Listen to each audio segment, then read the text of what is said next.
ಕೋಮಲವಾದಂತಹ ಪಾದಗಳನ್ನ ಇಂದು ಕೇವಲ 18 ದಿನಗಳ ಅವಧಿಯಲ್ಲಿ ಆ ಎಲ್ಲ ವೈಭವಗಳನ್ನು ಕಳೆದುಕೊಂಡು ಈ ಭೀಕರವಾದಂತಹ ರಣಾಂಗಣದಲ್ಲಿ ರಕ್ತದ ಮಡುವಿನಲ್ಲಿ ಹೆಣಗಳ ಅಟ್ಟೆಗಳ ಮೇಲೆ ನಡೆಯುವಂತಹ ಪರಿಸ್ಥಿತಿ, ಅಟ್ಟೆಗಳನ್ನು ದಾಟುತ್ತಾ ನಡೆಯುವಂತಹ ಪರಿಸ್ಥಿತಿ ಒದಗಿದ್ದಲ್ಲ ಗೌರವೇಶ್ವರ. ಇದೆಲ್ಲ ಯಾಕಾಯಿತು?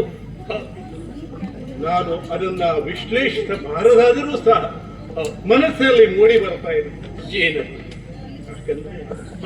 ಅಂದು ನೀನು ತಳೆದಂತ ನಿರ್ಣಯ, ಪಾಂಡವರಿಗೆ ಸೂಜಿ ಮನೆ ಎಷ್ಟು ನೆಲವನ್ನು ಕೊಡುವುದಿಲ್ಲ, ಬೇಕಿದ್ದರೆ ಯುದ್ಧ ಮಾಡಿ ತೆಗೆದುಕೊಳ್ಳಲಿ, ಧರಣಿಯಂ ಪಾರ್ಥಿವರ ಸೋತ ಮೇಲ್ ಅರಿಗಳನ್ನು ಜಯಿಸಿ ಕೊಂಬುರು ಧರ್ಮ, ಹೀಗಂತ ನೀನು ಧರ್ಮವನ್ನ ಆ ಧರ್ಮರಾಯನಿಗೆ ಬೋಧಿಸಿದ. ಅದರ ಪರಿಣಾಮ ಹೇಗಾಗುತ್ತಾಯಿತು? ಯುದ್ಧ ಪ್ರಾರಂಭ ಆಯಿತು. ನೀನೇ ಸಂಧಾನಕ್ಕೆ ಬಂದಂತಹ ಕೃಷ್ಣನ ಕೈಯಲ್ಲಿ ಈ ರಣವೀಳ್ಯವನ್ನ ಕೊಟ್ಟು ಕಳುಹಿಸಿದವನಲ್ಲ, ನೀನಾಗಿ ಯುದ್ಧವನ್ನ ಆಹ್ವಾನಿಸಿದವ. ಆ ಕಾಲದಲ್ಲಿ ಮತಿ ಪ್ರತಿಯೊಬ್ಬರಿಗೂ ಸಹ ಮೇಲು ಕೆಳಗಾಗ್ತದೆ, ವ್ಯತ್ಯಾಸ ಆಗ್ತದೆ. ಮತಿವಂತನಾದಂತ ನೀನು ಸಹ ಅಂದು ಮತಿಹೀನಂತೆ ವರ್ತಿಸಿದೆ ಅಂತ ನಾನು ಭಾವಿಸಬೇಕಾಗ್ತದೆ.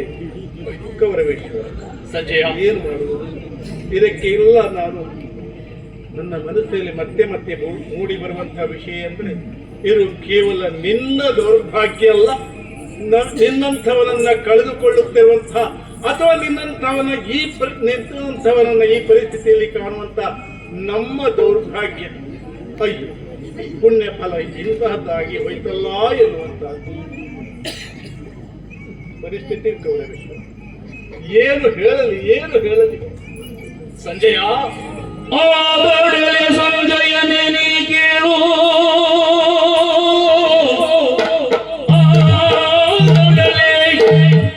ಸಂಜಯನೇ ನೀ ಕೇಳು,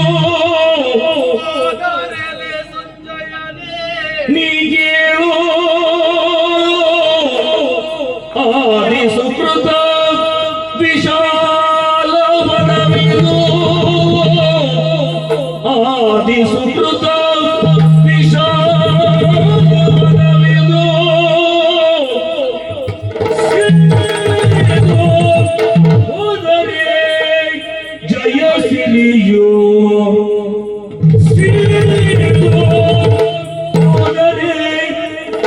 ಜಯ ಸಿರಿಯು ಜಂಗುಳವಾದ ಜಾರಿದನೇ,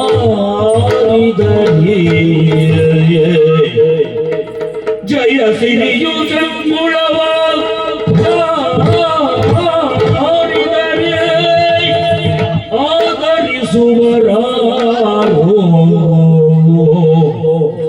ವಿಧಿ ಬರದ ಅಕ್ಷರಗಿಂದು ಪ್ರತಿಕೂಲಾದಿಯುಂಟೆ ಎನ್ನುತ್ತ ಕಂಬನಿ ತುಂಬಿಯೇ ಉಸುರಿದನು.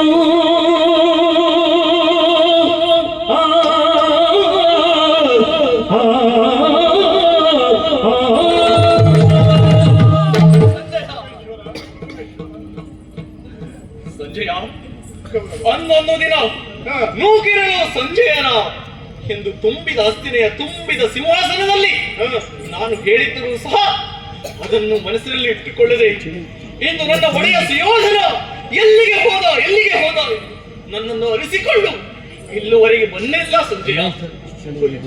ಇದನ್ನು ನೋಡಿದಾಗ ನನ್ನ ಮನಸ್ಸಿಗೆ ಬಹಳ